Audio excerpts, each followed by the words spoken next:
Good afternoon, or good evening, or good morning, depending what part of the world you are in. Welcome to this week's Drupal Chat. Today, we're going to be talking about when is Drupal a good choice and when is it not a good choice. To give you a bit of background on myself here, I'm using Drupal for, I don't know, I guess check my profile, 6 or maybe not quite 7 years. And full disclosure, Drupal is pretty much all I do. So I'm glad to have some other people taking a seat with me today, because I'm hoping they're going to be able to have a little bit more insight of when they've used Drupal and when they've not used Drupal, and make the conversation a bit more interesting. I've got some questions that I'll pitch out there to give my guests to consider.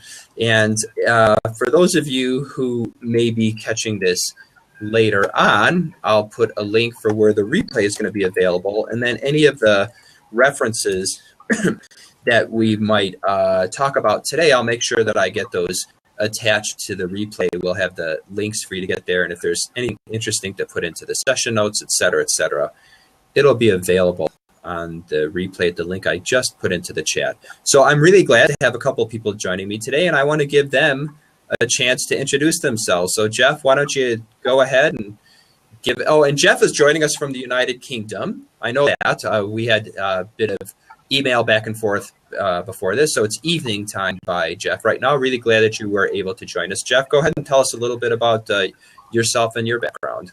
Hi, well, I'm Jeff Fate, and I've been doing Drupal for, I guess, probably like 10 years now, and I do it mostly full-time as well. I mostly service corporate clients. I run a small business, pull in other freelancers occasionally. Back in about 2011, I was one of the lead organizers on DrupalCon UK. Well, that's kind of my background, right? We had 2011. We had 1,600 people come over DrupalCon, and it was excellent. But great, yeah, you go. Glad to have you. And just so people know, I actually did ping Jeff specifically to have him come onto this chat, because Jeff actually does have a bit of a background where he's got some pretty intelligent and thoughtful things to say about considerations that people can keep in mind about when Drupal is a good option and when it's not a good option. So really excited to have Jeff here. John is another person whom I invited. I've actually think I've come across his blog a couple times when I've been researching the Drupal chat here. And so John, go ahead and introduce yourself and let us know a bit about yourself. Mike, glad that you decided to join us. You'll go ahead and you'll introduce yourself right after John. Go ahead, John, tell us a little bit about yourself. Sure. Well, I'm John Locke, and I have a company called Freelock, and we do basically mostly Drupal work, pretty much entirely for the last 6 or 7 years. We had started doing a broad array of various different systems. So I come at it from a background of doing custom CMSs before there were really any frameworks out there. Some work on frameworks, some early WordPress soon after it became WordPress, a lot of Joomla right after it worked out of Mambo. And then a smattering of other things, OS Commerce, Zencart, all the rest of it. And probably about 6, 7 years ago, we kind of stopped using everything else because we could do it all with Drupal. So we're very much a Drupal shop, and that's definitely my background as well these days. That's what I'm current in. But I do come at it with quite a bit of perspective from what the rest of the industry has done, at least in the past. Super excited about where Drupal's going now. Glad to hear it, because this will be helpful as well, since you have used some of the other CMSs, frameworks, whatever you want to call them, so that you can actually do a comparison, and especially given the fact that you've used WordPress, and so you would be able to give your thoughts, because I don't think anybody would have an argument about the fact that WordPress is an exceptionally good blogging platform. I had actually contacted Phase 2 a couple times trying to see if I can get them on this show, because Phase 2 actually did switch their blog off Drupal onto WordPress, and Phase 2's main website right now is basically, it's a WordPress blog that they're running, even though they are a Drupal shop. Mike, glad to have you take a seat. Go ahead and let's see if we can hear you, and go give us a bit of an introduction.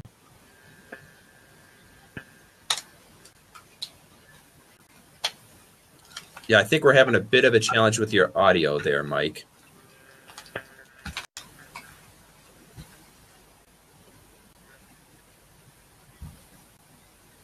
All right, we'll see if we can give you a chance to get that sorted out. Right now, we're not picking up anything that you're saying. So we'll carry on with the conversation. And when you get a chance to see if you get it sorted out, we'll definitely be listening for you and give you a chance to jump into the conversation.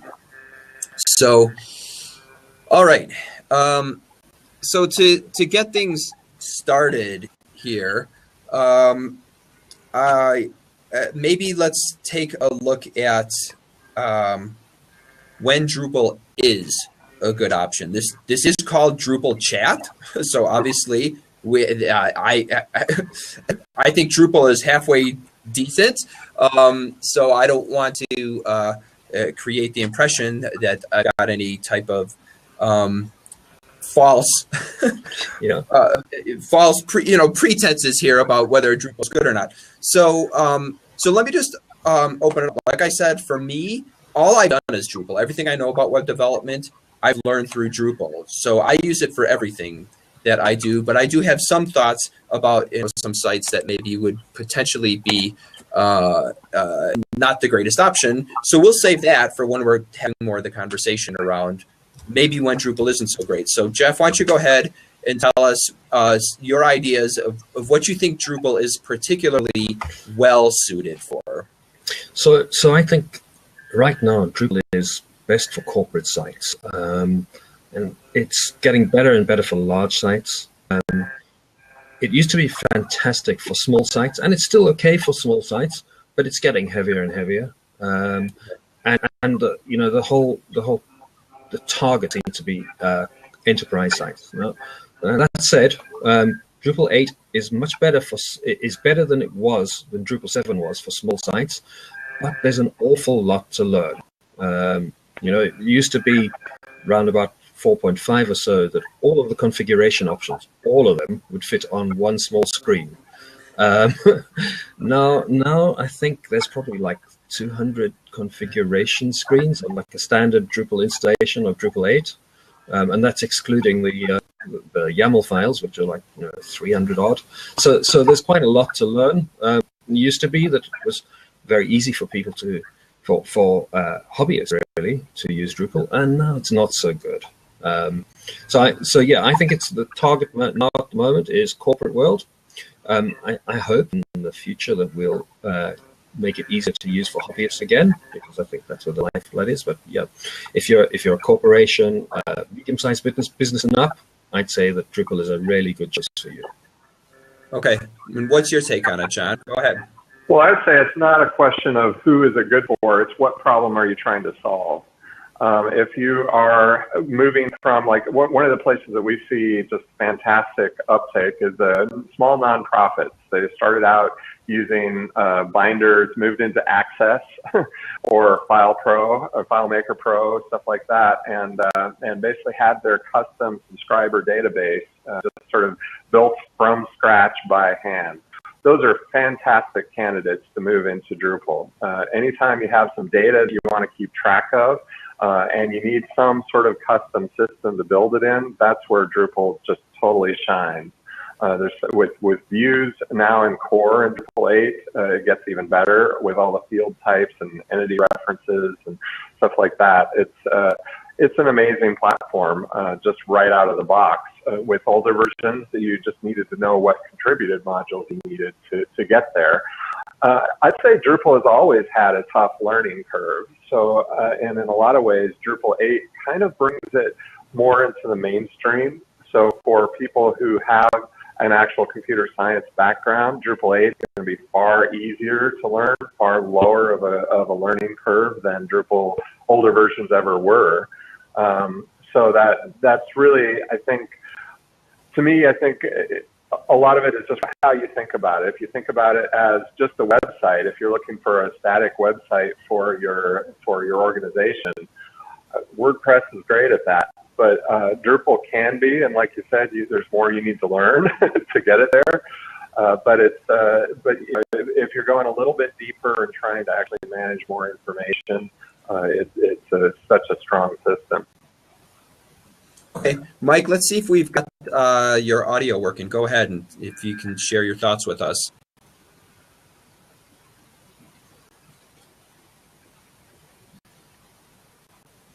If you're talking, we're not hearing you, Mike. So right now we're hi, Ty. So we're not picking you up still, Mike. All right. So the way that I look at Drupal, and so Jeff, your comment about being for, you were saying for corporate sites, and you also used the word enterprise sites. I do think that Drupal is a great product for enterprise level applications because it is so extensible and it really is built with the idea of being able to build whatever you want to build out of it. So I would agree as well that I think it's a great fit for enterprise type of projects. As far as for hobbyists, it's something that for me actually, and I don't want to take the discussion completely on a tangent, but it's something that actually, I've kind of wondered about is, do we really need to be trying to compete with WordPress and to pick up the hobbyists and the smaller sites, or does it make more sense to say, look, this is a complex tool that's geared towards people who are building some serious applications, and if you are looking to do something that's just like a simple blog, then go ahead and use WordPress. So like I said, I'm not looking to totally derail this conversation, but I think we should get into this deeply. I mean, it's a whole topic by itself. Right. So it's an active topic always in the Drupal community about where Drupal should be going. I personally think that it's a loss when we can't help people from small organizations anymore. But I think it's really worth talking about on a wider platform rather than talking about it now. Sure.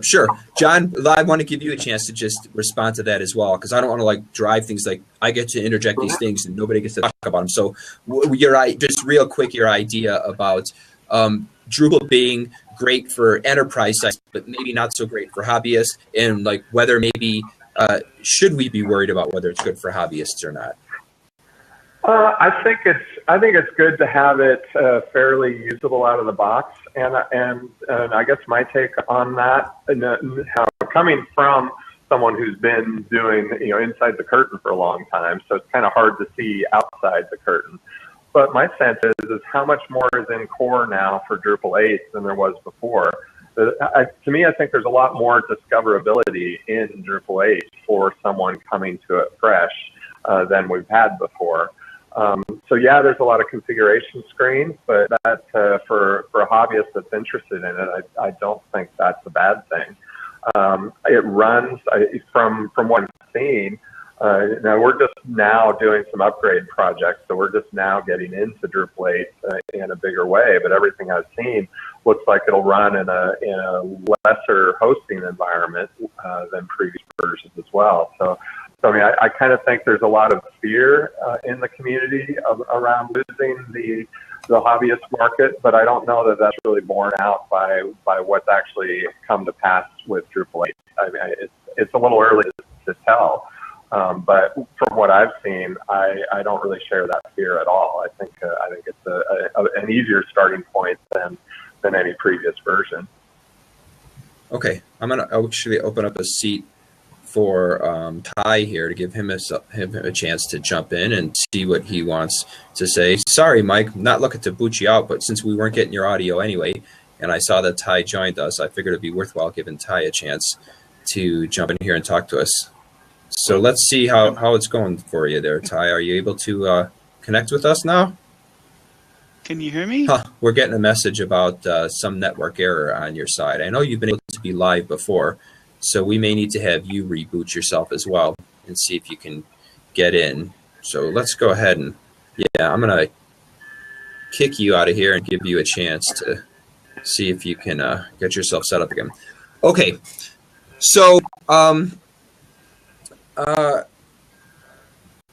there's we could go any number of directions here. And honestly, I didn't put together a real solid outline for us to follow. So to further discussion, I'm just going to throw some ideas out there that I had in mind that that we might be considering. And so when talking about when Drupal maybe isn't going to be the best option, I don't want to just limit this to, oh, Drupal versus WordPress or Drupal versus Joomla. And John, I would like to actually hear from you as well, given the fact that you did mention that you've used WordPress and you've used Joomla. And so I'd be curious to hear what you do have to say about how it compares with them, and when you think Drupal is stronger than either of those, and when you think that one or the other of those is stronger than Drupal is. Hi, Ty. Looks like you got a better connection this time. That looks like it's all right. But I guess I vamped a little bit. So Ty, did you want to jump in with anything that we've already talked about, or do you just want to kind of pick it up from as we move into the next thing?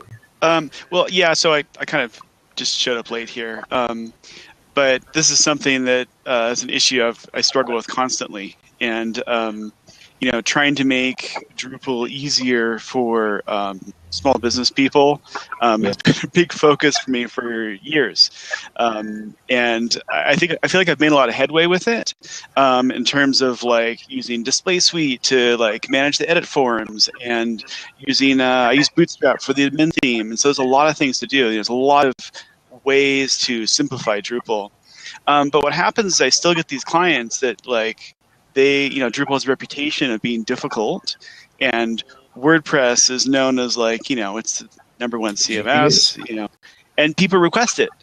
And so it's interesting, like just trying to, I want to meet my clients' needs. I want them to have exactly what they need. But there's this technical expertise part where sometimes people can just ignore the complicated parts of Drupal and do what they need to do, and everything can be fine. Other times you really have to customize it a lot. And when it's customized, I think Drupal can be easier than WordPress, actually. I really do. There's parts of WordPress that are like, I think are totally confusing, and So I think there's this part too of how familiar your client is with WordPress. Like if they already kind of know how to do things, they know how to, manage posts and do that kind of stuff, I might actually just do WordPress. So that I have directed people to WordPress as well, and I think WordPress is great for some things, and it's got fantastic usability. The thing that's not so great about it is when you need custom solutions, then WordPress doesn't work as well for me as Drupal. I know there's a lot of WordPress modules out there, but when you have custom needs, I've always found Drupal much better. Much more extensible, better built. Not as much support from if you need external support, which is an issue because you need people who really understand what they're doing. On the other hand, I found it for stuff that's outside the reach of WordPress. Goes well beyond what WordPress can do. I found it superb. Really fantastic. It's an interesting thing too when you talk about. So there's a couple of points here of sometimes if you just make Drupal look less Drupal-y, people can have a pretty easy time using it. And if you know what you're doing, like Drupal is so customizable. There's so many things that you can do with it. So yeah, Mike is saying that Drupal isn't forcing, it doesn't make any assumptions. So you actually can make Drupal look less Drupal-y so that Drupal is easier for people to use. Mike, actually, the point that Mike is bringing up about not making any assumptions. So going way back when I was first, even before I thought about being a web developer, I had talked with somebody, and the comment that he made to me is that what he likes better about Drupal than about Joomla is that he said that Joomla was so hierarchical and so rigid about the way that you needed to set things up. So maybe we should let John have a chance to jump in here, because John has used WordPress and he has used Drupal. And as long as we're having a little bit of this talk about the comparison between, yeah, WordPress could be great for this, but I think Drupal is better for these reasons. And Ty has kind of hinted at that, and Jeff has also kind of hinted at that. Why don't we give John a chance to talk a little bit about the Drupal versus WordPress, Drupal versus Joomla? Yeah, so most of my info from there, most of my experience is 5-6 years ago, and those platforms have developed substantially since then. But I think some of the fundamental issues that Drupal got right early on have to do with simple things like the access controls. Roles were a big deal for us moving into Drupal, having roles that were not hierarchical. Where WordPress and Joomla both were stuck in that model. And then Joomla added ACLs, which are always, to me, kind of an overkill solution. I mean, there are times when you need a full-blown ACL solution, access control list. But for the most part, they're confusing and complicated and really hard to get right. Hard to maintain. Yes. And so, and then the other thing are just the simple update mechanisms that were baked in right from the start. They're not perfect. There's lots and lots of conflicts that you end up. But we ran away screaming from Joomla because we could never keep a dev and test and production environment in sync and roll out actual updates. They wanted you to use the stupid module uploader to get new code up there.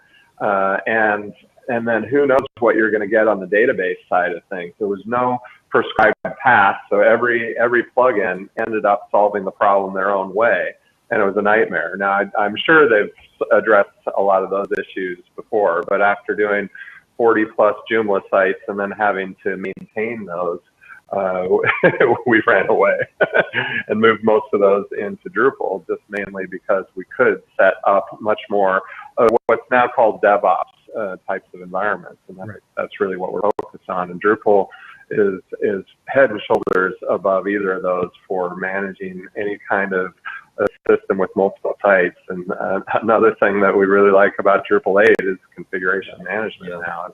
It's easier too.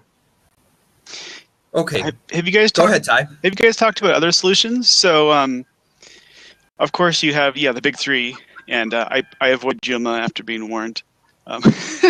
So my experience is more with just WordPress and Drupal.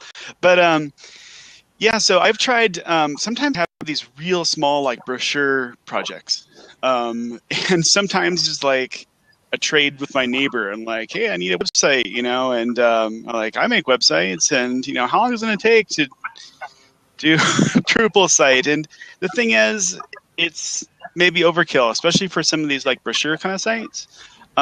So what I've done is I've found quite a few like just basic components and doing like basic like a bootstrap page basically. Right. And with bootstrap, I throw up a page, I put some components together, and I can make a really simple one-page site, or have multiple pages. And the problem is editing. So they can't create new content. There's no database. It's unhackable because it's so incredibly simple. The problem, though, is editing content. What I found is using something like, I use Cushy CMS, which is a little deceptive. All it is a editing service that you get. I think it used to be like you get 3 for free, and it's like for $25 a month you get as many as you want, kind of thing. And it's basically it grabs the page and allows you to make edits in a WYSIWYG over FTP. So it's dumb simple. It has revision control, and their free tier makes it really awesome if you want to experiment with it. But it's great for like static HTML sites. So something. That's the solution. Something that I've done for that. So one of my corporate clients has got they've got a website that can't ever be hacked. Okay, it's just it cannot be hacked. And so what we do there is we run Drupal behind the scenes, and we push out a static version of the site. Okay. And there's some modules to help you do that. And we built a whole bunch of custom stuff to help us do that, but really understand their site. And it works fantastically because you get all of the role-based stuff inside Drupal. You can control who edits what, who does what, control who pushes stuff out. And basically, when somebody presses a button, it's a one button operation. Somebody presses a button, their whole website updates again. So it's kind of like Boost in a way. Yeah, kind of, but there's more to it. Yeah, I mean, yes, sort of like Boost, but of course, it basically takes an anonymous user's view of the site and pumps it out to, well, in this case, AWS. But actually, you could put any backend on the site. So yeah, I can recommend that as a solution that uses Drupal, lets people edit, and also has the best of Drupal and also the static content side. Is there a module that does some of that? Or yeah, there is. I mean, we built quite a lot more on top of the underlying stuff, but I'll need to go and check what it is because HTML export module is the basic stuff. Oh, okay. Go ahead. Cool. And we should really bump out some of the some of the stuff that we extended on top of HTML export. It's been on my to-do list for a couple of years. Yeah. So, but that was one of the cases that I did want us to talk about. So that it wasn't just going to be a matter of Drupal versus WordPress or Drupal versus Joomla, but even considering something where you pretty much have like a static HTML site. Like if you've got a pretty typical marketing brochure site that it needs to be created and then it just kind of sits out there. And there could be the issue of needing to do updates later on. And that's one of the tricky things, obviously. We know that if you're dealing with a static HTML site, that's a multi-page site, dealing with the navigation and keeping the navigation consistent. And believe me, I just was wrapping up a project this weekend of a site that it was built as a static HTML site. It was actually, I think, built in Dreamweaver first. So Dreamweaver has its templating type of thing that it could do to keep that consistent. But I don't own Dreamweaver. And that site was however long ago built in Dreamweaver. And I actually had to do some updates. And they had some new menu items. And I mean, this project ended up taking me 20 hours to be able to get their site updated just because I had to go through all of their various HTML files and get everything back in sync again.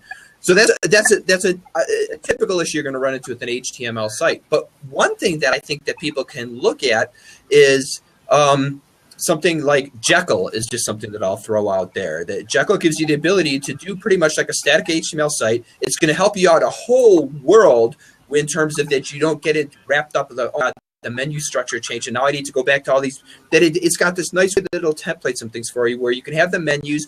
You're doing it, and you want to talk about dumb simple. I mean, Jekyll it's a pretty amazing tool. So and obviously Jekyll, you got to understand how to use GitHub. And plus, the nice thing about it is that you can host it for free on GitHub. Then all you need to do is buy a domain name. You could have your website being hosted by GitHub and just run it through Jekyll. So Jekyll is lovely. I mean, it makes nice clean sites. But if you look at them, they all look the same, and it's to do with the stuff that's already baked in. In Drupal, you get the fantastic template system, and of course, if you export a static site from Drupal, it looks like it is on Drupal. You can make it look fantastic. This particular corporate client has got an awful lot of JavaScript going on. It all gets exported. They've got widgets on the page. They've got calculator, things to do. Return on investment calculators. I mean, stacks and stacks and stacks of stuff, and hundreds, maybe even thousands of pages big. We've used httrack to export sites just to get a static copy of it, one off. Usually when the customers have realized that it's really doesn't make sense for them to cover the cost of owning a full-blown CMS, and that's kind of where we come down on is what is the cost of the total cost of running a CMS any kind. There is cost involved because it is a target for hacking. And so what is the overall value that the website is providing to the organization? Does that justify the cost that you need to spend, whether that's in dollars or your own time in terms of maintenance and updates, fixing things that go wrong? And then also keeping in mind, what does the future hold? I mean, if you're in a CMS, I do think that's But another thing we like about Drupal 8 is that they've finally gone object-oriented. I see the potential that future upgrades are not going to be like any of the past ones. And that once we get everybody on Drupal 8, I think we'll be able to do incremental upgrades. We'll be able to upgrade modules, a few modules at a time to Drupal 9, even before we bring in the core, and have the site half done without there being any major upgrade project anymore. So there should be a great lessening of that pain. But it's something to consider. And the reason I think, some of the value proposition of having a CMS like Drupal are some of those being able to take advantage of changes in the marketplace. Who knew that mobile was going to be such a big deal these days? And when you can take a Drupal 7 site and add a Bootstrap theme to it, and now you're mobile, and it's not rewriting your entire website. There's very much reasons for absorbing that cost, but with our bread and butter is site maintenance. We've developed a lot of DevOps tools for deploying updates and testing them and making sure screenshots are matched between stage and production when we're going out there, so that we know if something's breaking ahead of time. It's at least at least what we've seen before, at least what we've put in to actually test. And that's a lot of overhead. So there's a cost to doing that, and if you're not doing that, you're risking things breaking. We're not big fans of auto updates because things can break. So we'll auto update up to a stage environment, but we want a person to look at it before pushing it out. And if you're a small company trying to do this and your site breaks all the time, not too happy about that. But so I guess static websites would be one alternative to Drupal. Another one that we see a lot is, okay, well, if I don't want to own my own website and bear the cost of ownership, then there's the rental one. So, we are seeing a lot of bleeding at the low end to Wix and Squarespace and Weebly and all these site builders that are kind of the software as a service play. And that really for us is, we just come down on that as being rent versus ownership. When you're renting, you can get evicted. The company could go out of business, they can get acquired, they can change your plans. It increases a lot of the risks, but you're amortizing that cost of ownership across all of those other customers. So there's no doubt that it's far cheaper than running your own Drupal site. Yeah, I try to push really small clients or people that maybe never had a site before and don't really have much of a budget. I like pushing them to something like Wix, or I don't really use them, but I'm just aware of them and they're a good solution. They're a good solution for people that don't have any content yet and you're not sure if they're really going to pull together their content yet, and maybe they've never owned a site before, they don't really know what they want. It's a great way for someone to start with something. I try to encourage people to go try that out. And I know they're going to get frustrated because it's very limiting. I know that already, but I know that they're going to get their content up and they're going to get an idea about what it means to have a site, what it means to actually put some, publish some stuff on their business and have it out there, and then maybe do a professional site later.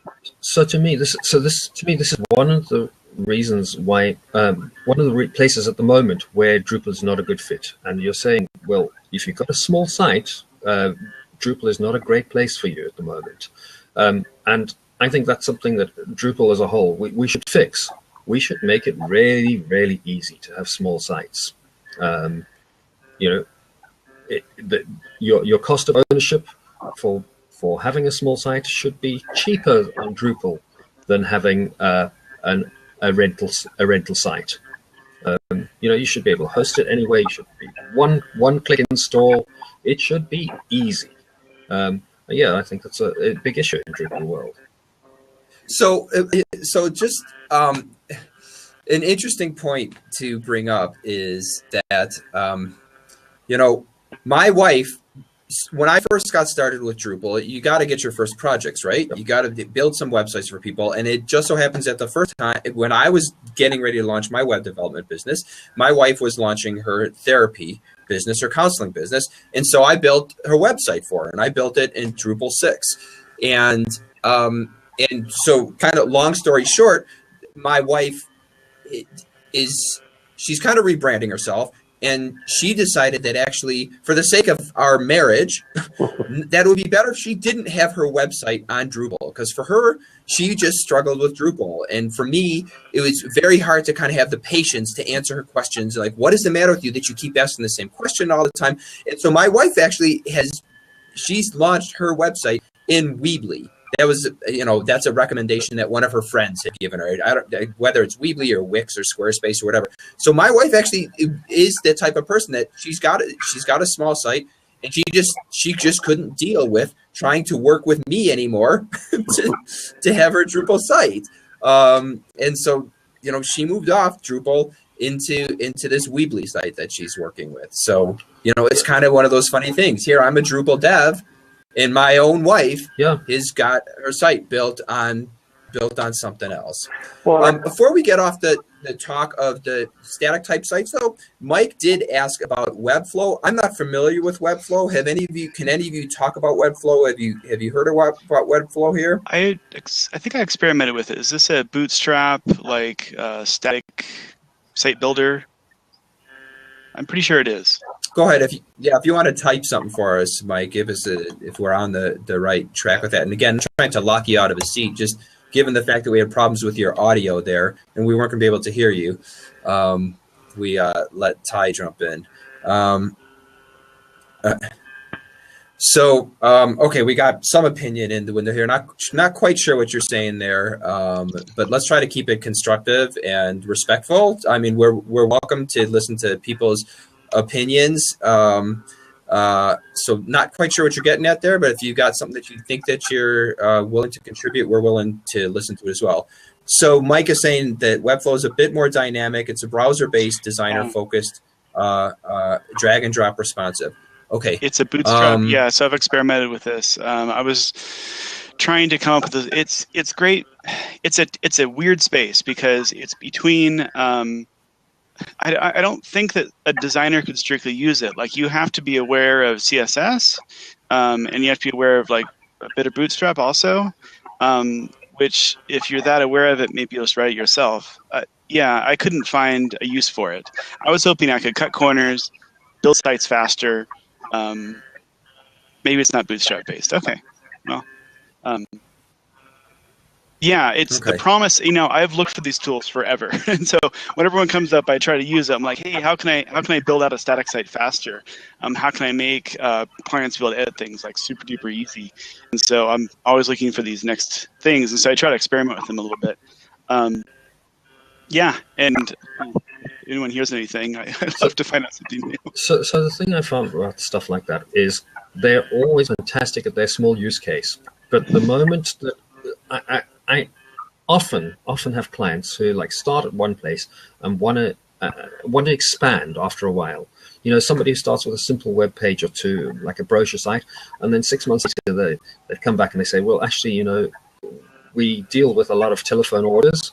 And actually, it'd be really nice if we could divert some of that to the website.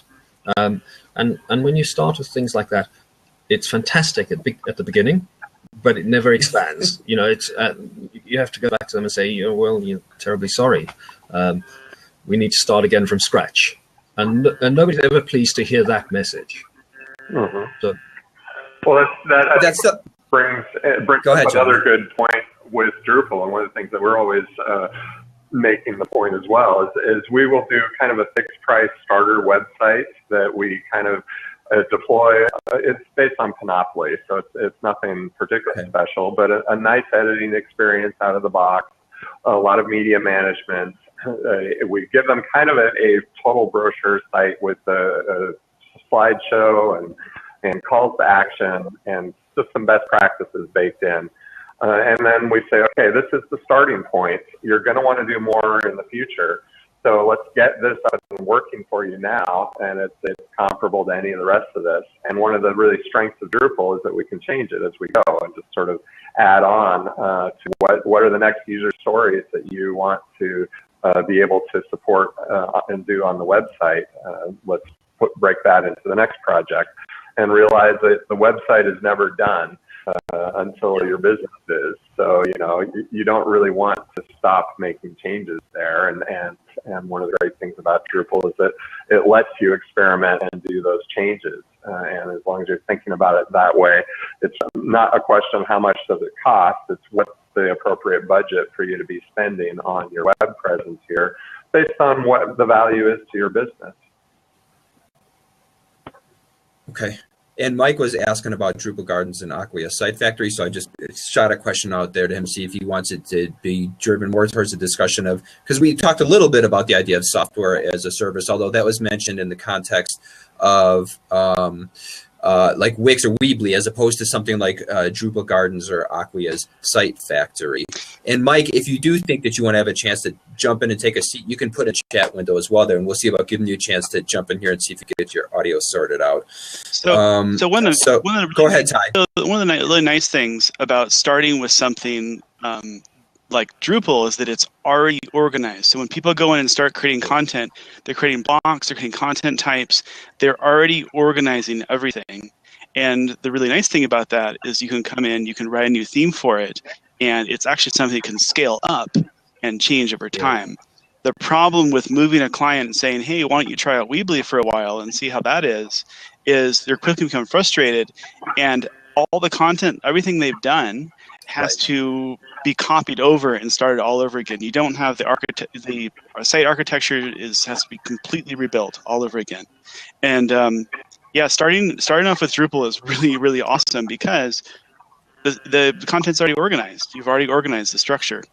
So yeah, and that's what Mike is saying here, is that for people who may want a little easier experience, that maybe an option is to do something like Drupal Gardens, because at least then you still have a Drupal site that you're able to work with. Yeah, because definitely when you look at something like Wix or Weebly or Squarespace, if you decide you want to move from there, you don't really have anything like, it doesn't matter what you use, feeds or the migrate module or anything, you don't really have that way that you can say, okay, sure, no problem. We'll suck in your content from the site that you created and we'll put it in a Drupal site. It's this type of thing that's like, okay, well, go in through the interface and do a Control-A and a Control-C and paste it into a text document. And, it's kind of a nightmare to pull that stuff over if they were on one of those sites and then they realize like, oh, gee, this wasn't as wonderful as I was led to believe it was going to be, because now I'm running into these things that I'd like to be able to do that I'm not able to do that well.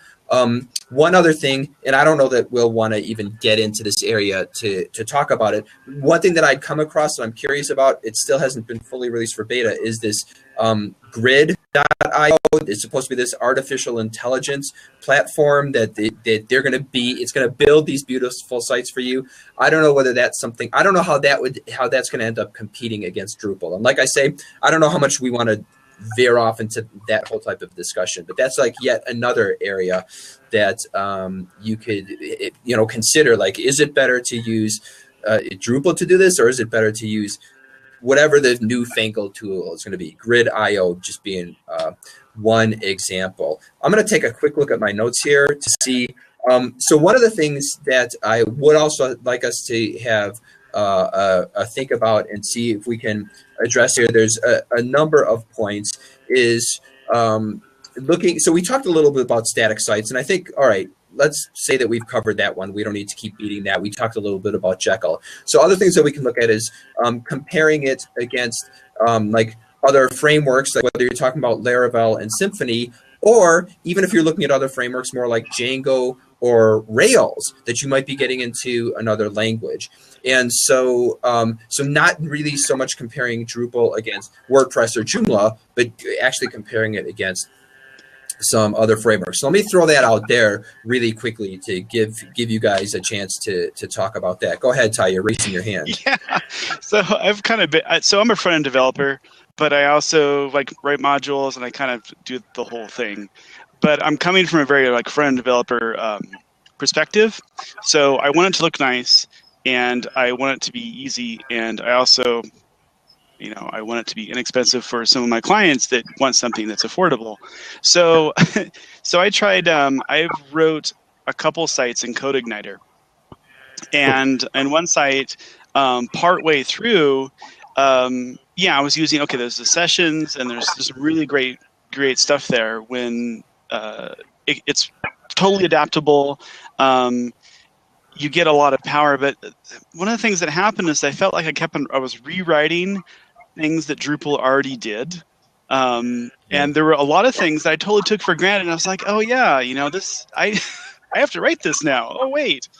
And there was it was an interesting learning experience, especially on this last one, where I was like realizing how I was appreciating things that I took for granted that you just get out of the box with Drupal, like all the performance stuff. You have minification that's already baked in, and it's like it's there, and that's just one thing. There's so many other things in there. But CodeIgniter is great, and CodeIgniter, I really did like it. I know there's a lot of other things. That's what I used personally for doing an inexpensive site with. Yeah, so I'd say that the key thing, I think over time and in good developer hands, you can get great results out of any of them. I think a lot of it really depends on the experience of the developer. The really big win for Drupal is how much you get right from the start. So you can start with a brochure site that's useful and get it spun up in a day or two and have it live and working for you, and then add on things as you go.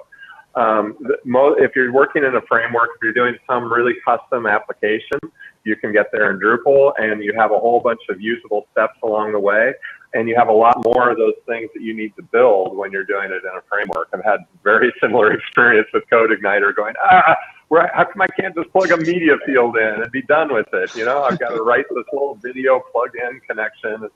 Yeah, so it's how much is there for you out of the box.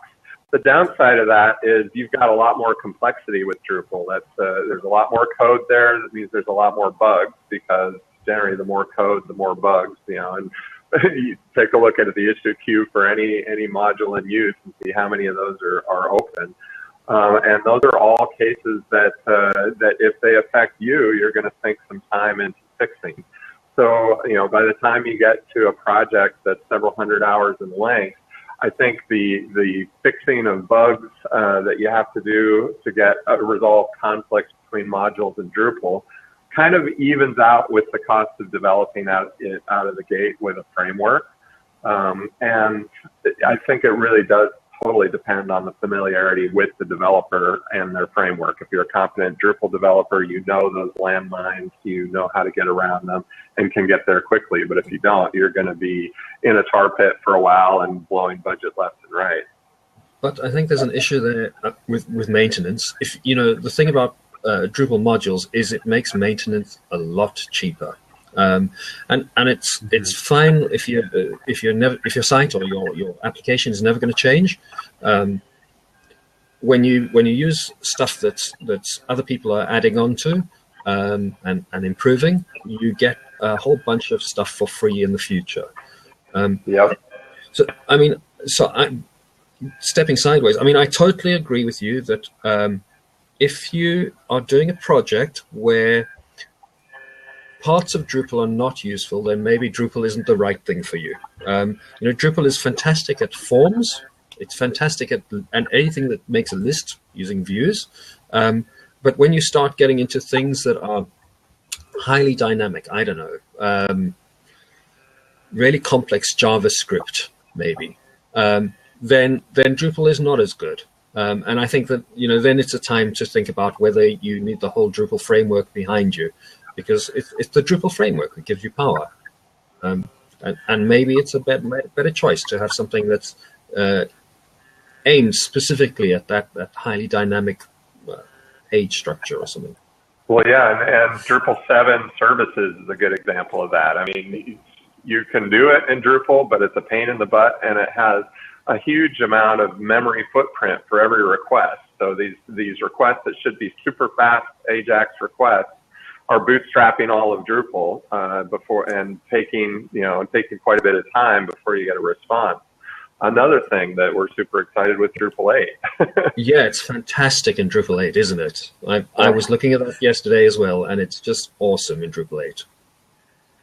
Yeah, so one of the things that I also want us to spend maybe a little bit of time on, so far this discussion has been pretty pro-Drupal overall. We really haven't given solid cases of when it's not a good idea to Drupal, and I think it would be worthwhile for us to actually give some examples, and I'll pitch some of them out there. But I do want to also keep in the back of your mind the whole idea, like one of the big things with Drupal 8 is this improved way that you can do headless. And I'm wondering how much headless changes some of the considerations of when Drupal is a good choice, when it's not a good choice. Obviously, the headless consideration is that's going to tie more so into enterprise level projects, because when you start talking about headless, you're definitely not talking about your little hobbyist sites at that point. So I don't think headless solves for the hobbyist sites. But before we hop into this discussion about headless, I do wanted to see about throwing some ideas about there, because I mentioned, like, what about looking at other frameworks? Even what about looking at roll your own? So let's just talk about some example sites. So like GitHub is a Rails application, right? Think about, would you have want to have built GitHub in Drupal?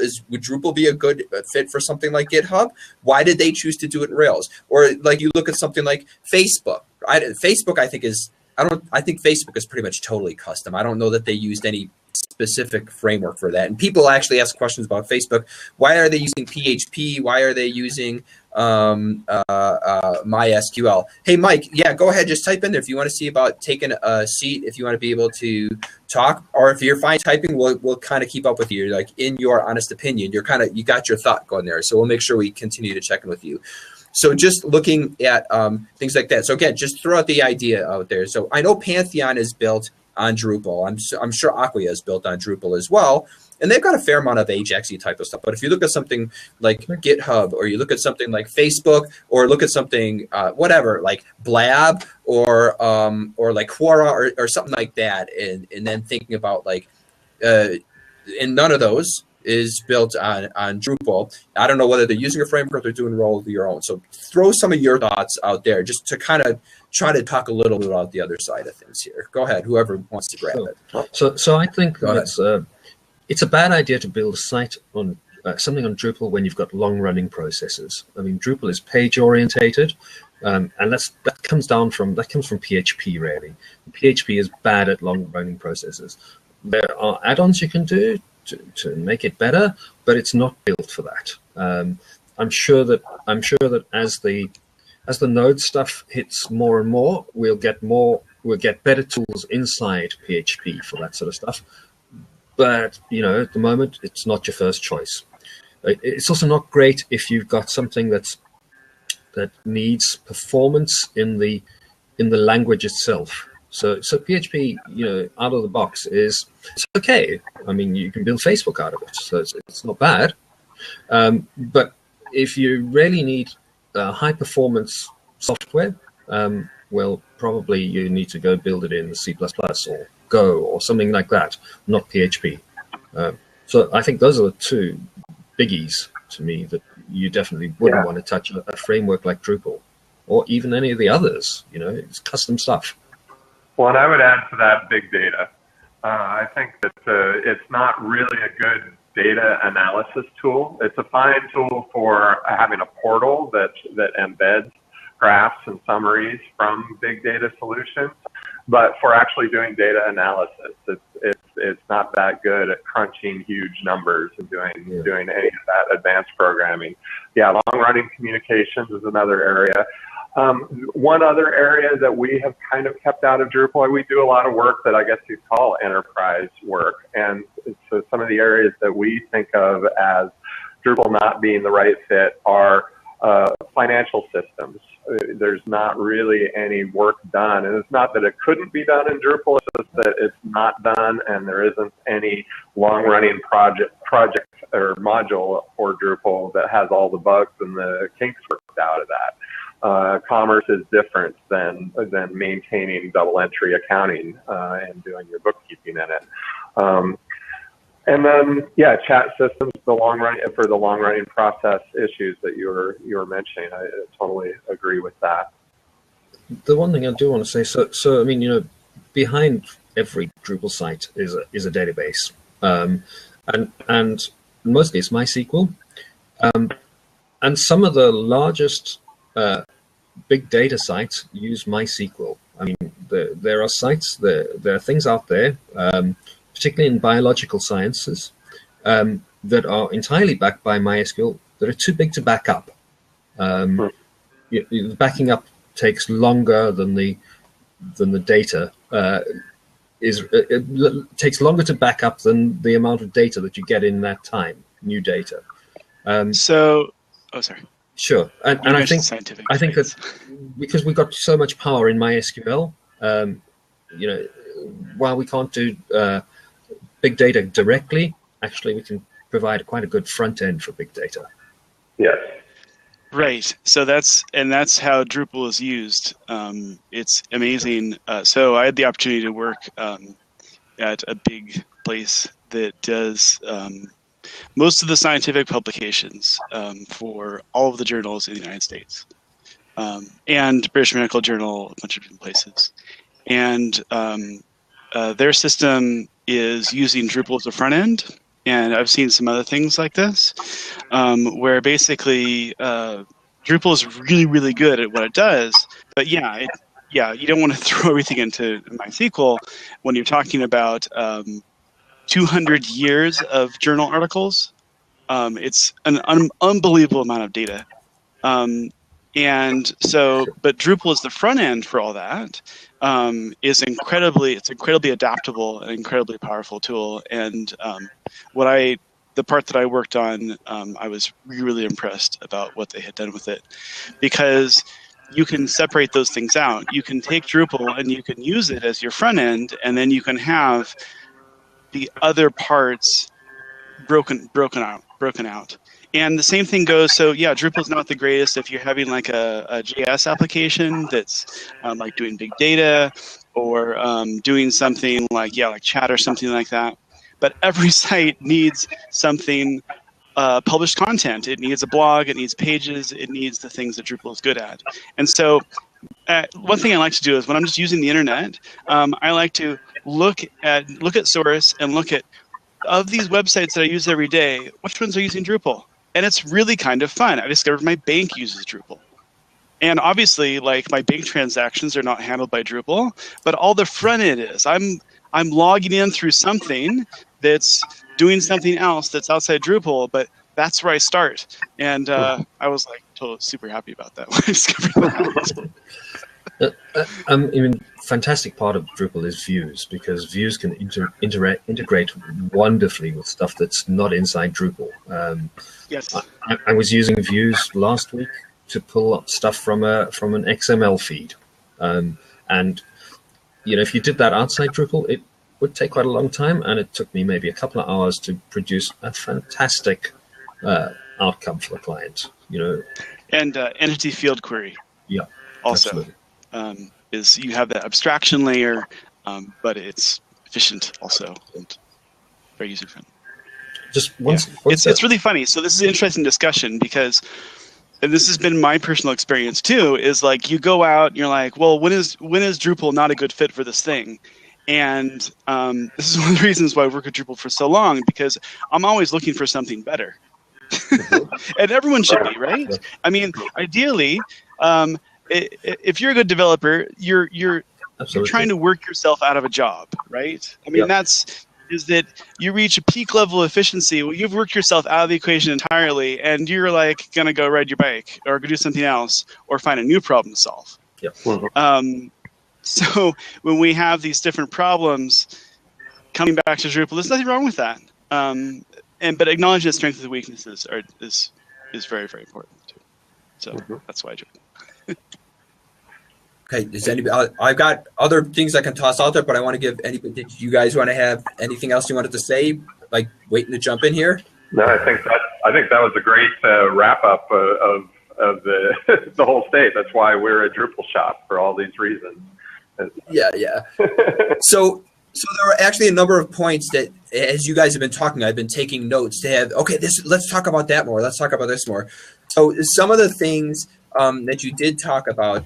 And so let me just maybe address that one point first. When you're talking about big data, so like one of the languages that I think has become really popular now is Python, because people talk about Python and its ability to crunch this stuff with big data. And then you got the stuff like, Apache Hadoop. I don't know how to pronounce. Is it Hadoop or Hadoop? I don't know where you put the accent. And so big data is actually something that's becoming pretty talked about right now. It's becoming a thing on the internet.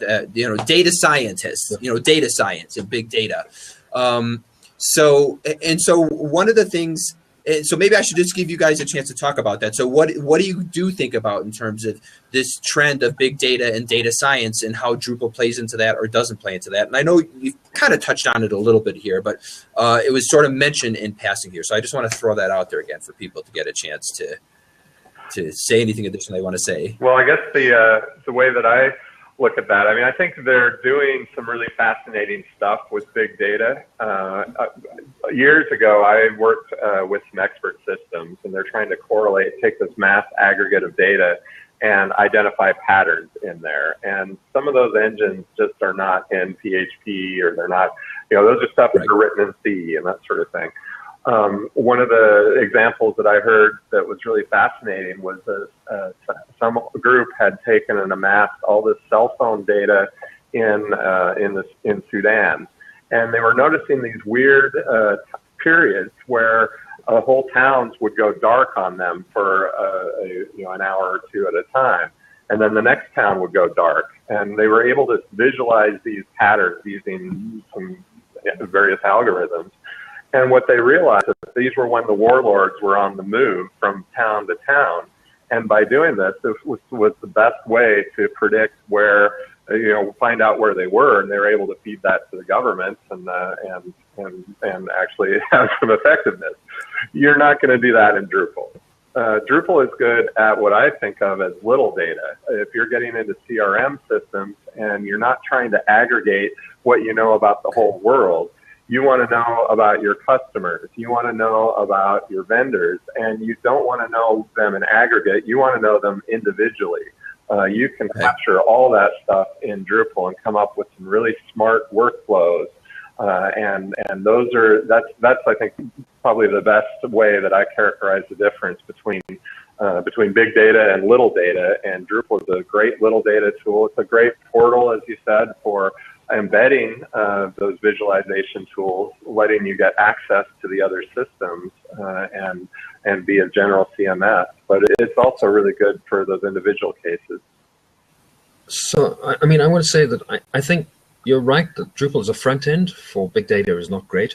But when you push stuff back to MySQL to deal with, yeah, you absolutely can deal with big data stuff. I mean, one of the things I occasionally work on for a client is they do super large data.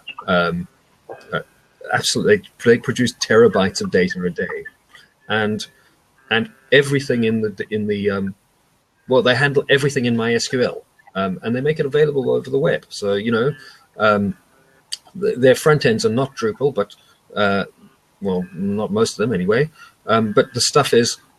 The processing power is mostly in MySQL. They're producing very large data sets. Well, I mean, you can think of it as the new Crystal reports. If someone goes in and builds a query, you can display that to the public. Yep. But it takes knowing how to run Drupal. And the tools get far more specific than that when you get to OLAP cubes and all that stuff that I have some inkling of, but don't really know at all. I mean, most of that stuff is custom built. When you're dealing with data that sort of size, you do custom built stuff because doing stuff on the fly is just not feasible normally. Maybe except if you're Google, perhaps, then maybe you can do stuff on the fly. Well, on the healthcare side of things, I ran across a tool, I think it was called R3. I could be getting that totally wrong. But there's a bunch of data mining tools, and a lot of them do look kind of like doing views. You're stringing together queries, more or less. So, it's conceivable that you could certainly attach Drupal to that and build it. It's just that's not one of its strengths today. Yeah, I think you get into limitations with MySQL. I mean, it seems like you'll end up in a bottleneck when you start packing lots and lots of data. And at some point, it's probably unnecessary to have that much because you're not going to show everything. And that's why using as a staging place, if you start somewhere else and then ends up in Drupal, is probably better for MySQL. I mean, I'm not a database expert. I don't know entirely, but I do know that there are simpler databases like MongoDB and some of these databases that are like I'm not a database expert, but they're simple. They're just simpler, and so you can pack a lot of data in there. So that sort of thing is fantastic if you don't need any flexibility. If you already know what you're going to do with your answer, with your data, and it's only one direction, and you can pre-plan what you're doing. Those are fantastic. If you want to be able to slice and dice your data, then a relational database is going to be better. So far history has proved that right. Maybe it'll change. The flat database stuff is excellent and it's improving all the time, but relational databases still win. Yeah. I mean, so I think the example is I do all my billing through Drupal. Like I make all my invoices and manage my clients, and I do it all in Drupal because the service that I signed up for got canceled. And so it's funny, I kind of experienced a similar situation that we were just talking about moving a small client. I was a small client, was myself. And I wanted to be cheap. And so I got this free like invoicing business, customer relation management kind of software. And the one dude that was running it left and got a job somewhere else and canceled the service. So I ended up going and I built it in Drupal 6 and I rebuilt it in Drupal 7. Originally, I used Drupal Storm, and then I used the fantastic Drupal project manager, Drupal PM. And many times I'll wait, which invoices did I not send? I don't remember. Well, I know. I'll just go in views, and I'll add this and add a new column, and there we go. Now it's simple. And oh, wait, maybe I want to check off multiple invoices that if I send a few off, okay, well, I'll use bulk operations, and I'll set up a little thing, and I can just check it off, and ta-da, there you go. There's your it's your simple data management. I mean, back to Drupal.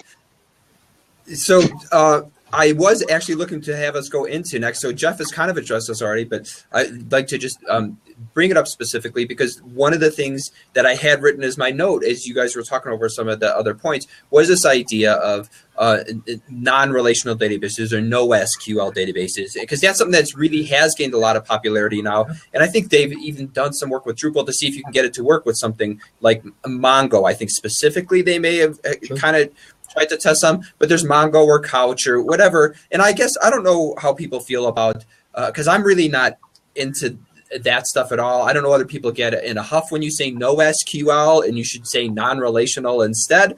And then there are the arguments that people will give about these non-relational databases, and they start talking about the terms like sharding and this, that, and the other thing, all the benefits of it.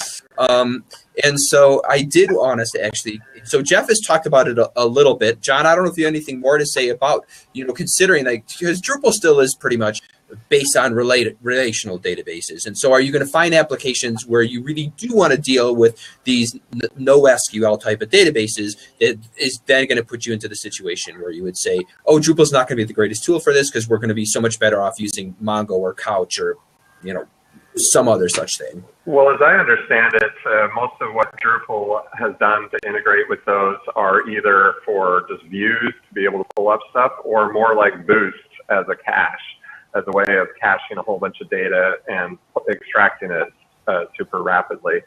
I think, when you're talking sharding, the main point is to scale horizontally, i.e. you have more data than will fit on your servers and you want to have multiple servers to share that. You're getting into big data again, and the size of the machines that we have available is rarely needed. We can just stuff it all in MySQL and do just fine. I think to some extent it's big data is a fad.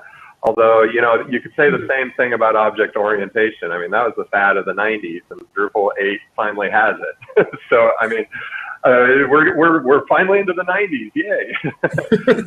We keep on solving the same problems that have been solved 30 years ago. It's just that we're doing it on a different scale. The web is definitely has a lot more visitors, if nothing else.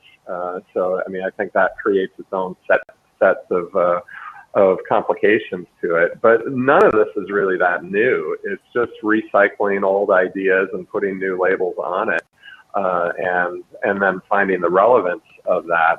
I don't know. I think object orientation is a great thing for us to adopt. And compared to the NoSQL movement, it's old and not trendy because people have been doing that for 20 years, if not longer.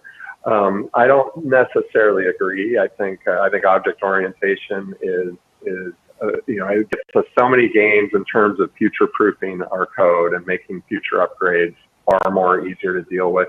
Just making simple customization so much more discoverable. But getting into the NoSQL data, it's a key value store. We can do that in MySQL. We can do that in other things. It's optimized for large data sets.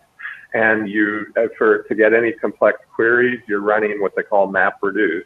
You're essentially building your views and sending them off to process the data, and you have to wait before you get a result. That's certainly useful for those big data cases, and we can certainly adopt those as well, but I don't think they have general purpose use for most of what people are using Drupal for today. Okay. Did you want to say anything else, Jeff or Ty? Go ahead. Yeah, one or two things. Firstly, so the Drupal database layer really abstracts out the idea of storing stuff. And so definitely in principle, you can put pretty much any data store behind it. And we use MySQL mostly, but there are a whole lot of integration options. And I was just looking while you were talking at MongoDB. And on Drupal 7, basically you can run the whole thing on top of MongoDB if you want to use that rather than MySQL or Postgres or any of the other relational databases. And at the moment, it says that it's not as good as Drupal 7. Drupal 8 isn't as good as Drupal 7, but it's going to be better. I mean, there's been even more work done on the sort of field level access, and I think that's going to be even better in terms of for Drupal 8 in the future. Right now, I can see that actual field storage isn't working on MongoDB, but I'm absolutely sure it will be. And I think all of these things are, because we have this database abstraction layer, we can actually mix and match between platforms. So it's totally possible to store some of the stuff inside a relational database and other stuff in a totally different format. And I think we'll see a lot of that in the future as well. Okay, so I'd like to pick up the point, as long as you use the word mixing and matching. So I'm going to come back to a point that Ty had mentioned, and then we'll also then segue into the flip side of that point, because it's funny. One of the things that Ty brought up, we were talking about big data, and Ty said, "Oh, well, one of the things you could do is use Drupal as a front end for some of the stuff that's running on the back end." And it's kind of funny because if you think about using Drupal as a front end, and you kind of have to laugh about it a little bit because a lot of people, the way they rip on Drupal the most is the front end. They say, "Oh, this is so great at the back end." If you're talking about using Drupal as a front end, that's sort of the analogy of Drupal being footless as opposed to being headless.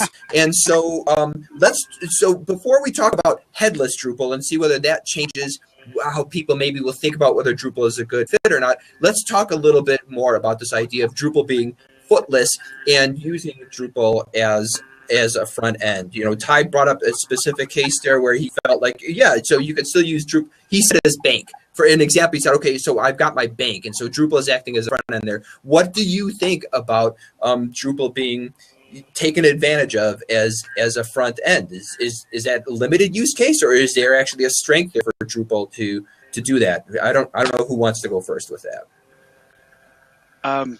Yeah, so I've worked at some big organizations in the past that have used Drupal as footless. I like that term. That's good.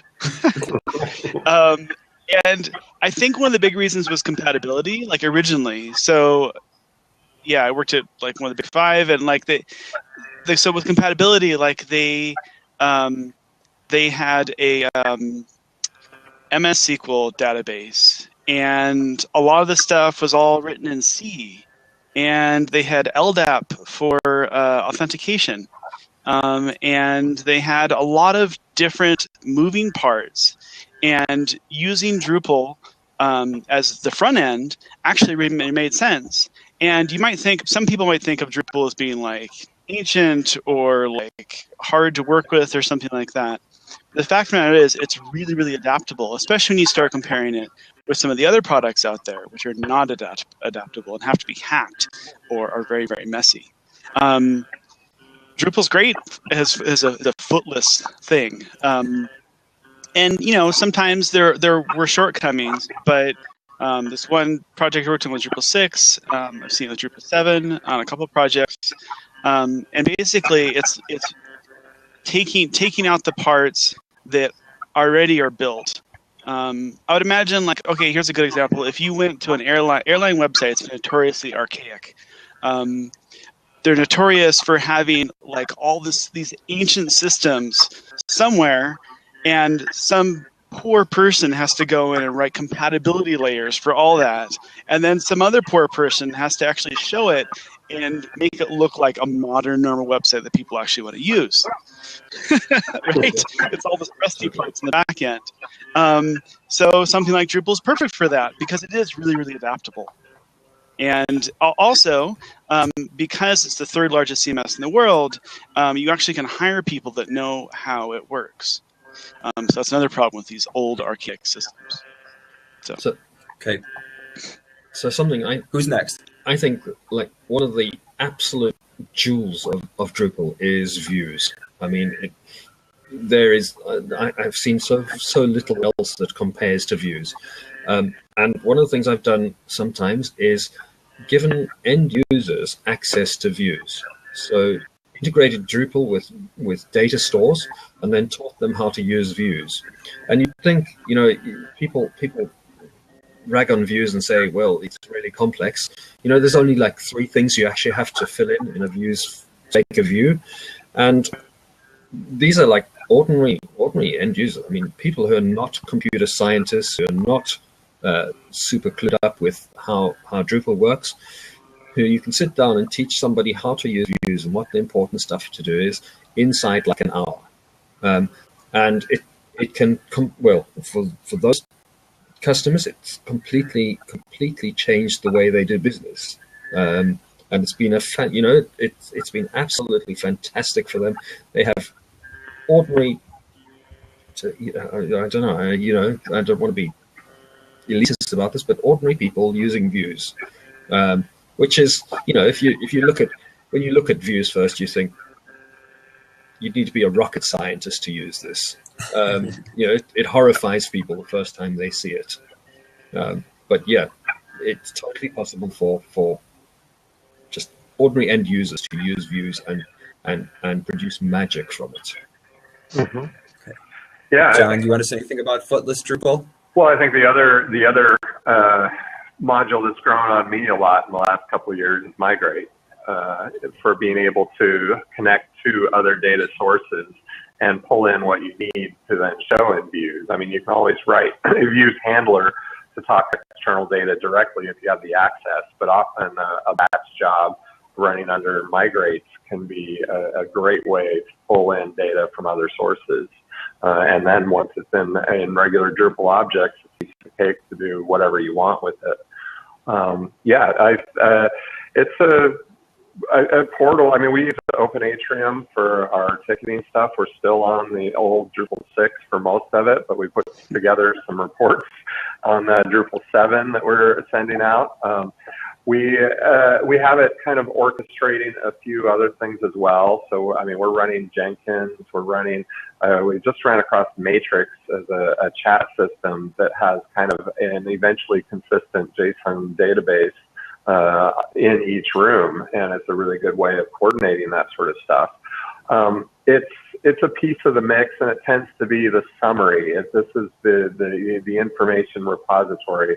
This is where you go when you want to know the current status of everything is Drupal. It's a great thing to sit on top of a bunch of other systems. All right, we're getting close to an hour and a half here, so I won't keep pitching question after question. Let's just see about wrapping it up here. This finally coming back around to headless now, and see whether this because headless isn't a notion that the Drupal community has created. This is something that people are talking about,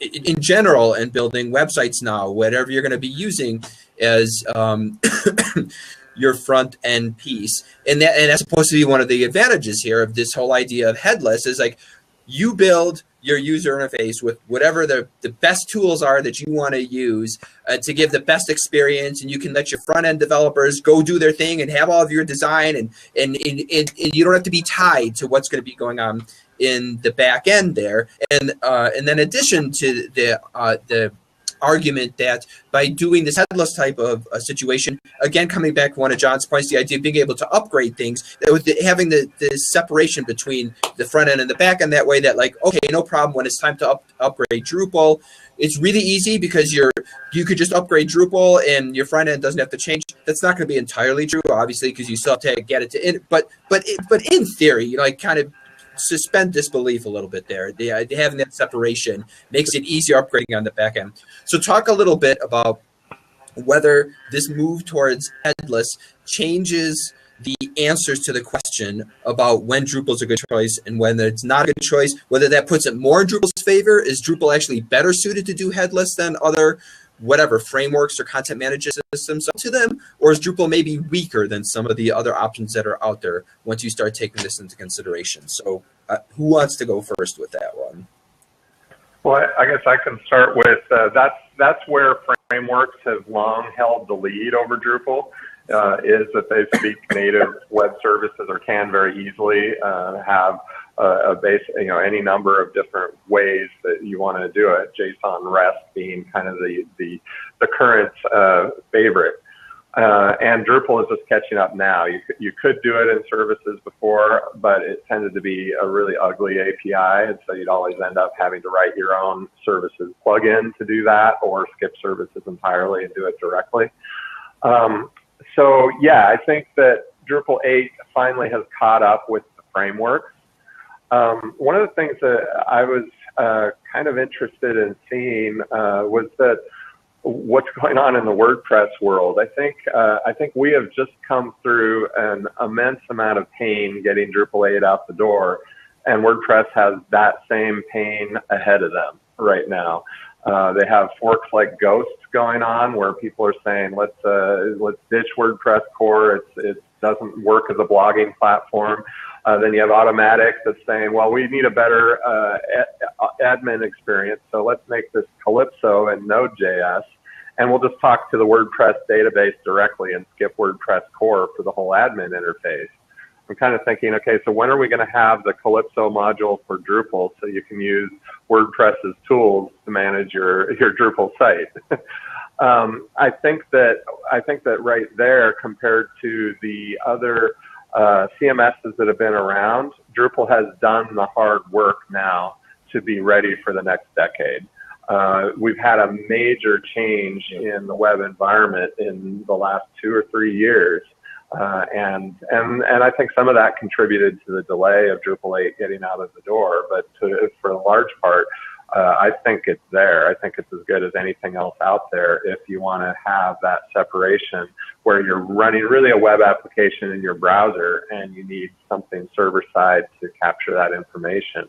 That's Drupal 8 as well as anything else on the market.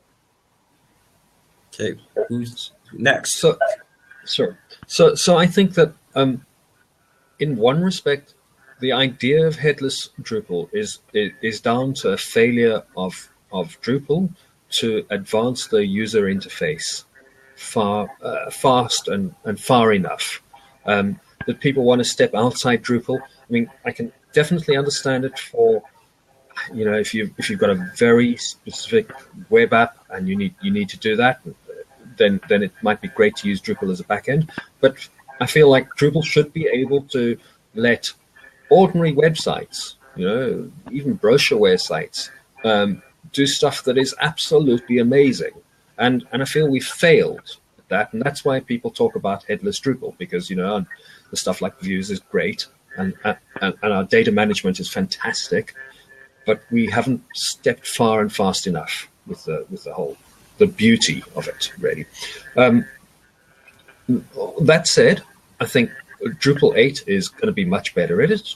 I think possibly we still need to deal with stuff that is, well, I actually can't talk to this properly, but one of the things we really need to do is deal with long-standing connections and find a way inside Drupal so that you can update web pages fantastically.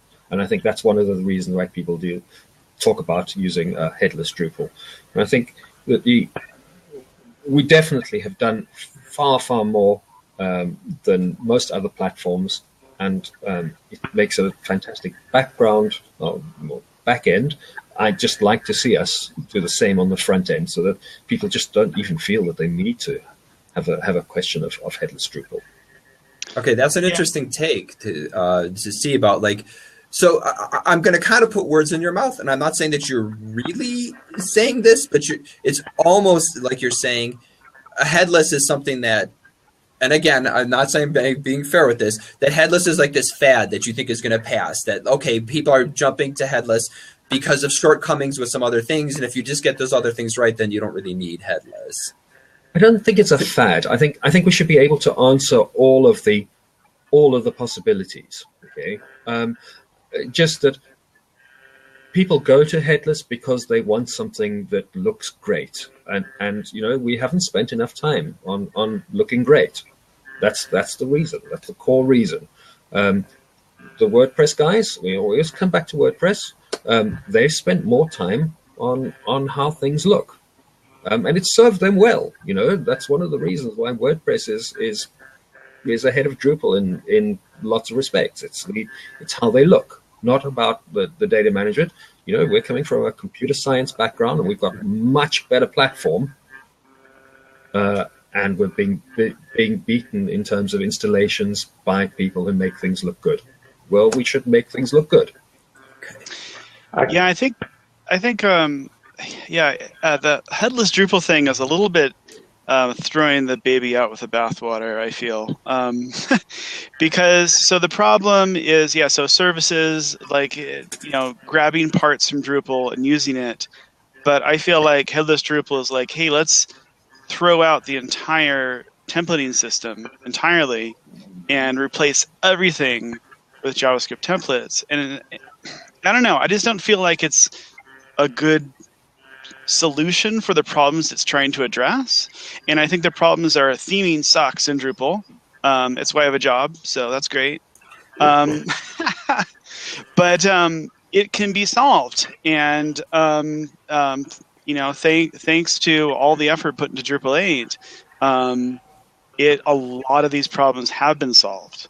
And Twig is totally amazing. If you've never used it, it's awesome. It's awesome outside of Drupal, and it's I haven't really used Drupal 8 yet, so I can't really say much about how it's been implemented there, but it solves a lot of the theming problems that we have with Drupal 7 and Drupal 6. Things have been solved in Drupal 7 too. There's some amazing different ways of theming sites that are different, and right now I'm theming a Drupal site. It's completely different. I've never themed sites like this before. It's a big, giant project. I can't really say what it is, but it's amazing. They have completely did something different. They took a contribute module that no one uses. They rewrote it, and it uses a separate templating system. It uses handlebars. It does not use template PHP at all. And it really works. And that's not the only way. There's other ways to do it. So headless Drupal. So Dries did a blog post a while ago about the problems, some of the problems with headless Drupal, and what kind of some of the hopes of Drupal 8 and how this can be solved. And some of the problems, just based on this blog post I read, have to do with authentication. That when you are only grabbing things with REST and using them to display a page, you miss out on having all the back-end internals of checking if the path is actually the right path, and whether the user has access to the path, all that, some of these little kind of things that we kind of take for granted with doing everything on server side. When you try to display entire pages just based on what I read. But entire pages with headless Drupal, you're going to run into some different problems that have already been solved. That's why I am not that interested in headless Drupal. Well, I guess what I see is it's a different problem that headless Drupal is trying to solve. At least from my perspective, it's not about the theming layer. It's about the user experience for more of a data-intensive application. We have done applications before coming to Drupal that had they're single-page applications, and you could load up multiple tabs inside the web screen and have them link different panes of information. So when you're bulk editing, you can pull up things that are related right next to it on the screen and and run through a grid of items very, very quickly and easily. For the display issues, yeah, I think the Drupal themes layer can really improve the look and feel. So paragraphs module, I think, is a great thing to come along. Yeah. So John, don't you think that Drupal should be able to do that? Like pulling up the stuff on the side, it should be, it's part of what people want, and so we should be able to do it. The fact you have to step outside Drupal to do it, it's a failure of Drupal. Well, it's a failure. The failure in Drupal, I think, that you're talking about is the single page request model.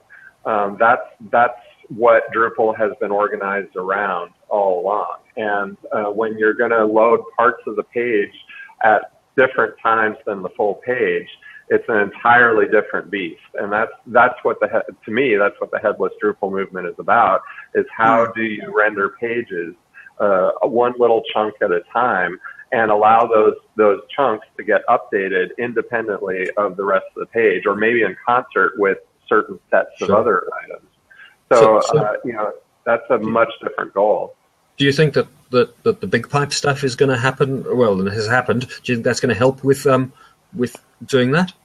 Absolutely. I mean, we still run, so our old time tracking system that we've been using here, I wrote in 2007 because I see the copyright date on there. It was a custom, I rolled my own framework. I started this like 2003 or something. So it's a really simple REST-based framework on the back end with some business logic rules and Dojo toolkit on the front end. And there was no real way to port that to Drupal until Drupal 8. And now with Drupal 8, that becomes really attractive because now I can manage that in Drupal. We haven't gotten to it yet, but that's another thing that I'm really excited about this separation between the back end and the front end that is all about headless Drupal. It's being able to load up the data you're working on and pull up the context and remember where you were too and have that all to manage information. That's how we see using it. I'm sure that there's themers excited that I kind of agree with you that I don't think that's necessarily necessary when you have paragraphs and you have panels and plugins for all the different rendering methods and that sort of thing. But yeah, there's lots and lots of enterprise apps. I ran across one too. Object, I think it is. It's another thing that uses the Dojo toolkit, and it's actually a kind of a 3D map of the genome, and you can drill down and zoom in on particular areas. So you think infinite scrolling ability. That's something where you can't render a whole page if you have a terabyte of data behind it. But if you're just loading a slice of that at a certain resolution, that's a small request going to the website that's pulling back a chunk of data to look at. Drupal can do that now, whereas it was always a pain before. Yeah, it's funny because I always think of Drupal as like, oh, it's not appropriate for web applications.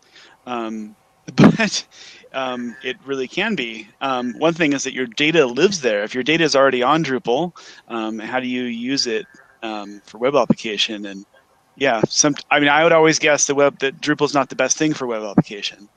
But when you have all the good parts of Drupal, I can see why you'd want to do that. I mean, I did write part of a web application once, but it doesn't use that much of Drupal, and it seemed kind of we're like totally separate from it. But it seems like Drupal 8 would make things really, really easy for that. Yeah, well, I didn't think about it that way. You get all the authentication methods, all of the list of things that you mentioned before, the ability to comment on it and have internal reviews. And I love the flags module. That's one of my favorites for dropping in all sorts of places. So. Great. Well, did you want to? Was something else that you wanted to wrap up with, Jeff? I just wanted to say to you, so you love the flags one. I love Drupal caching. You know, just like a tick box and something just goes fast just because of that. I mean, that's just wonderful, and it's even better in Drupal 8. So yeah.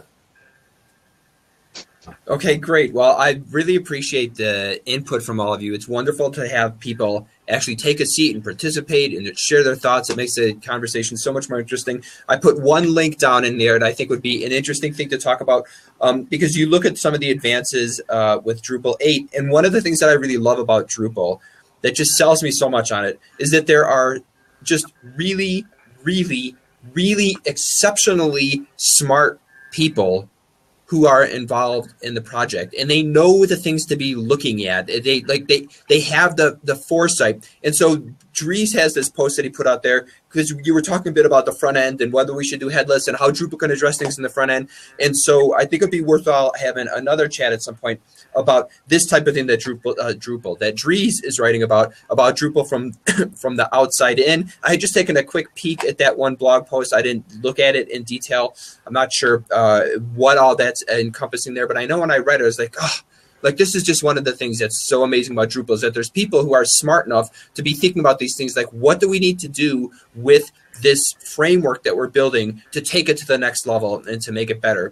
And then one other point that you brought up here, you touched on a lot of times, Jeff, is just how wonderful Views is. I'd actually like to have a conversation at some point about Views is a great tool, and it also is one of those things that is some kind of short TLDR of maybe what the whole conversation would come down to is that Views is great for doing stuff when you're building a site that you can prototype things very quickly, but it's not necessarily going to be the best thing for when you need to have a site that's going to be highly performant, because it is sort of like this big Swiss Army knife thing that it's got to make certain assumptions how it does things, and it can't drill down to the specifics that you would know when you're building certain things with the application. So I'm not looking to get into that tangent right now. I'm just kind of throwing it out there for you guys. I really enjoyed talking with you. I'd like for you to put that in the back of your mind. I'll see about getting in touch with you, about having a chat about is Views wonderful? Does everybody use Views on all of their sites, or why wouldn't you be using Views on some sites,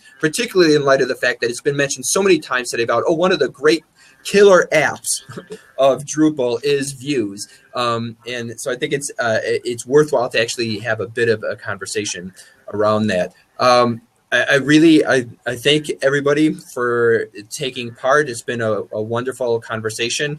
I'll get the replay loaded up as fast as I can. I just want to throw it out there for people to kind of conclude with their final thoughts before we sign off here. So whoever wants to give their little wrap up or their last zinger. Well, I'll go first. Sure. Okay. When you talk about Drupal and you say what's Drupal not good for, you can come across as negative, and I want to say that I still find Drupal to be the best web platform that I've ever used, streets ahead of anything else, and that's because even if you find areas where there are small problems, there is so much else that adds to it. You know that is so much better than just like, 10 gives you 10 times a boost just by using it. And so when you find a problem with in a particular area, you can firstly fix those things, and secondly, they're often marginal, really, to be honest, compared to all the benefits you get. Okay. Yeah. Who wants to go next? I guess I can just add to that Drupal just, there are very, very specific cases where you want to find a special purpose tool to do the job, and you're not going to beat those. And there are also cases where it's not worth the investment and time or staff, if your needs are really, really modest and you just don't want to spend a lot of time or money getting into it. Those areas are where you'd want to look elsewhere. But if you want a general purpose tool that's going to last you, especially going to Drupal 8 for easily the next decade without a huge rewrite, you can't find a better platform on the market right now. We're so excited. I think I'm most famous for my Drupal Sucks blog post that has where probably most of you have run across me before. And basically every one of my complaints of those, and that was just an assessment of what do we see are the downsides of Drupal and why do we use it anyway. And there are some of the reasons that Jeff touched on earlier is that you get so much more out of it. There's so much leverage you get from the Drupal community and so many things that have been worked around. And sure, the architecture is not that solid under the hood, but the results are there. Well, now even the architecture is solid. Now it's got a real templating system with Twig in place. Now it's got, a caching that just works great, and it doesn't load up, all your module files on every single request, and it has web services baked in. We're super stoked to be doing Drupal, especially at the start of Drupal 8. It's such an exciting time. So thanks a lot for having me on this conversation. Great. Would you like to wrap up with, Ty? Yeah, it's actually hard to find a situation where Drupal's not the best choice. But there are specific ones that I think we kind of touched on this conversation, and there's ones where there's an initial investment and there's an initial learning curve for clients to get started, but it's perfectly scalable. When you have like a service or something else, it's really not scalable. And I think as long as your small clients or friends that need something simple up on the web really fast, as long as they understand that, they'll be coming to Drupal eventually. It's only a matter of time. Your business is going to grow. You're ready for the next thing. And that's why I keep going back to Drupal. Great. It's funny to hear. Thanks everybody. It's been a great conversation. Yeah, to hear you say about you'll be coming back to Drupal. That's what I'm curious to see about how long my wife does Weebly before she runs into some of the things where she says, I want to do this or I want to do that. I'd say, well, hon, if you would have been on Drupal, I could have put that together for you like that, but you chose Weebly, so enjoy it. And John, to your point about, I'm smiling when you say that with Drupal 8, with it being set for the next decade, I think if you had some Drupal people hearing you make the comment, they'd be like, no, it's not going to take us a decade to get Drupal 9 out at this point. We've addressed those things so we can actually get the versions out faster and faster. Don't talk about using Drupal 8 for a decade. So we'll see how things go with that, and what the changes with the fundamental way that Drupal is built, how that comes into play is even with the new numbering system that they did now in anticipation of the fact that we're going to be able to bring in new things so much faster. Thanks again for taking part in the conversation. I hope I get to catch you around in some other future chats here. It's been a great time, and we'll say ta-ta for now until next time. Thank you so much. Thank you.